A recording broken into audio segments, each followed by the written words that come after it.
DPR mengapresiasi upaya konstruktif pemerintah membentuk kawasan ekonomi khusus di luar Pulau Jawa. DPR menyoroti pemerintah segera memulihkan kawasan ekonomi khusus yang terdampak bencana. DPR pun mendorong pemerintah mempersiapkan sistem mitigasi bencana yang mutakhir. Ditemui di Gedung Nusantara II Kompleks Senayan, anggota Komisi 11 DPR RI Muhammad Misbakun menilai, upaya pemerintah melakukan percepatan pertumbuhan ekonomi di beberapa daerah layak diapresiasi. Misbakun menilai, pemerintah sudah cukup cermat dalam memetakan potensi daerah yang harus dikembangkan maksimal. Misbakun pun meminta pemerintah menyiapkan sistem mitigasi bencana, mengingat ada kawasan ekonomi khusus terletak di daerah rawan bencana.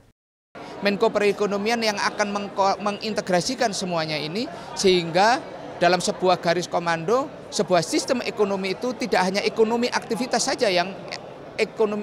ekonomi saja yang menjadi tanggung jawab, tetapi termasuk supporting system, sistem keamanan, dari sisi security, kemudian keamanan dari sisi bencana. Misbakun menambahkan Kementerian Koordinator Perekonomian sebagai pemegang kewenangan tertinggi mengintegrasikan sistem pertumbuhan ekonomi dengan sistem pendukung, salah satunya sistem mitigasi bencana. Misbakun berharap pengintegrasian ini akan meningkatkan kepercayaan internasional terhadap perkembangan ekonomi dan pariwisata Indonesia. Bagaimana dunia pariwisata kita kemudian membangun sistem mitigasi risiko apabila suatu daerah wisata mengalami bencana. Bagaimana kemudian integrasinya dengan evakuasi penduduk sekitar, digabungkan dengan evakuasi masyarakat di daerah wisata, termasuk wisatawan, bagaimana wisatawan asing diperlakukan dan sebagainya. Ini menjadi sangat penting. Amita dan Kristio, TVR Parlemen, melaporkan.